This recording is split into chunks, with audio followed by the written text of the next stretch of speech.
欢迎收看今天的汉天新闻，我是张潇。首先来看国际方面的消息。周末，7国集团峰会在法国海滨度假胜地比亚里茨举行。据报道，峰会过程中，美国总统川普与各国领导人在贸易、伊朗问题、环境问题等一系列政策上发生冲突。他在世界舞台上与其他国家保持距离的态度，目前备受争议。The G7 summit highlighting divisions between President Trump and leaders of the United States' closest allies. But prior to departing France Monday, Trump was upbeat. We would have stayed for another hour. Nobody wanted to leave. We were accomplishing a lot, but I think more importantly, we were getting along very well. In the final day of meetings, Trump said he'd received word from China's negotiators that trade talks were back on after a weekend of escalating tensions and tariffs, part of a trade war that's rattled global markets. They want to get something done. I've been saying that for a long reason. And why wouldn't they? They want to get something done. They've lost millions of jobs. Their supply chains are being hurt. And as European countries try to salvage the Iran nuclear deal from which Trump withdrew the U.S. last year, Trump also said he wasn't surprised by French President Emmanuel Macron's invitation to Iran's foreign minister. He asked me. I said, if you want to do that, that's okay. I don't consider that disrespectful at all, especially when he asked me for approval. Trump skipped a session on climate change, with a senior administration official attending in his place and citing scheduling conflicts. In Washington, I'm Karen Kafa. 美国总统川普在7国集团峰会间隙就中美贸易战的近况发表态度。他表示，相信中国有意达成贸易协议。昨晚，中方已经和美国贸易官员通话，表示希望重回谈判桌。而中国方面在周一早些时候也称，愿意以冷静的态度通过磋商合作解决问题，坚决反对中美贸易战升级。President Trump claims China wants to renew trade negotiations. Well, we've gotten 2 calls, and very, very good calls, very productive calls. They mean business. They want to be able to make a deal. Trump initially appearing to soften his stance on trade. Any second thoughts on escalating the trade war with China? Yeah, sure. Why not?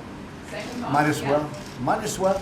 You have second thoughts about escalating the war with I China? have second thoughts about everything. White House officials quickly swooping in to try to clean up the comments. He didn't exactly hear the question.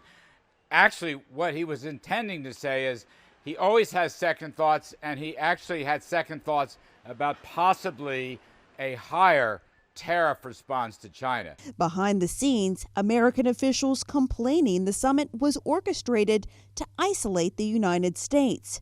But aides to other leaders shrugging off the accusation, claiming President Trump's go-it-alone views were of his own doing. From the moment we got here, we've been treated beautifully. The president downplaying criticism by his allies, even announcing a new trade deal in principle with Japan. But his trade war with China is looming large over the summit. Newly elected British Prime Minister Boris Johnson pushing back on Mr. Trump's trade strategy. On the trade war, we're in favor of trade peace on the whole. But it was the French president's surprise invitation of Iran's foreign minister that sparked confusion. Macron initially broached the issue of Iran at a dinner with world leaders Saturday night and claimed Sunday the nations had reached a joint communication and a course of action on Iran. President Trump says he was not surprised by Tehran's top diplomat meeting with Macron. I think it's too soon to meet. I didn't want to meet. We're not looking for regime change. You've seen how that works over the last 20 years. That hasn't been too good. And we're looking to make Iran rich again. One administration official called Zarif's presence a, quote, curveball, and the president denied he had made any agreement regarding Iran. Despite Trump's insistence the weekend was going smoothly, Johnson praising Macron's skilled diplomacy. Bien joué. Not finished. You're doing well. You did very well last night, though. My God, that was a difficult one. You did brilliant. 亚马逊雨林的大火还在持续的燃烧之中，已经成为了一个备受关注的全球灾难问题。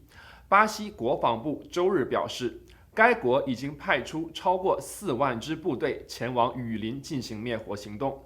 但各个组织及世界多国民众都认为巴西政府抗灾不力，并走上街头展开了示威游行活动。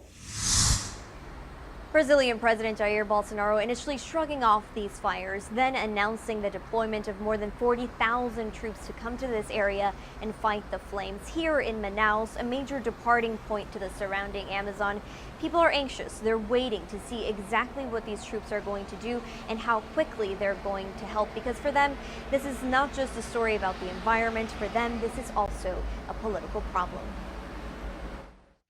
Aerial images showing the planet's lungs in flames, the smoke so thick that cameras struggle to capture the devastation.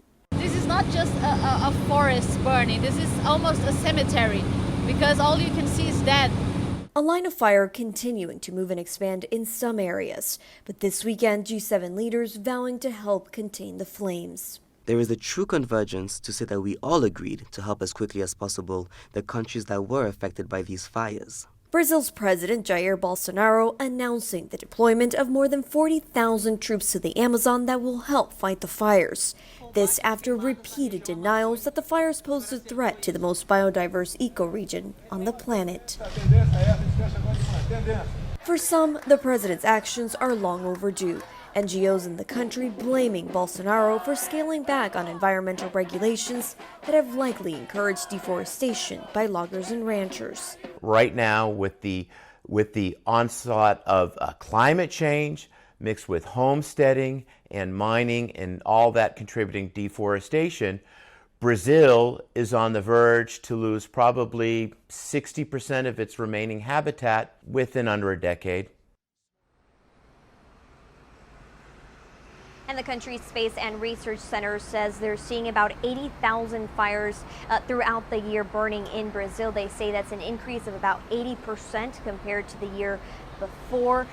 Fortunately, French President Emmanuel Macron announcing $20 million in emergency aid for Brazil. But our teams here in the air say they are not seeing an increase in military presence. Reporting in Manaus, Brazil, I'm Camila Bernal. Back to you. 再来看美国国内消息。周末，由于连续的高温干燥天气，美国全国大面积地区都受到了山林大火的威胁。据不完全统计，至少有14个州目前共出现了至少51起比较严重的山火，导致大量民众不得不从家中撤离，造成财产的损失和人员的伤亡。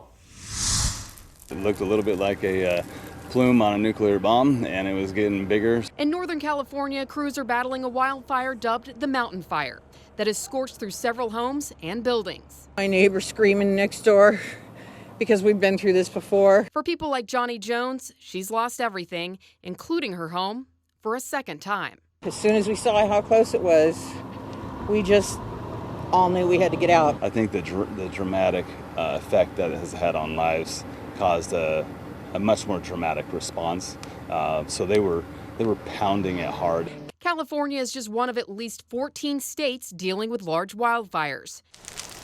In Alaska, an extreme drought has mixed with massive fires burning through the state, charring through neighborhoods, turning once scenic Alaskan landscapes into something that looks post-apocalyptic, leaving many people homeless. I mean, this was bad. We lost virtually everything. Including Dan Larson, a man battling stage 4 cancer. There's our house.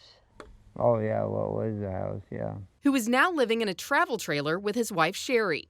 God got us out with each other. Yeah. I'm Melissa Rainey, reporting. 随着美国国内枪击案件的不断发生，不同方面针对全国步枪协会施加的压力也在不断增加。日前有消息称，全国步枪协会常年雇佣的3名最知名的律师都已经离职，其中1人被协会辞退，其他2人主动辞职。这一变化意味着步枪协会内部正在发生巨大的转变。We are done with your agenda to undermine voters' will and individual liberty in America. The NRA channel is gone.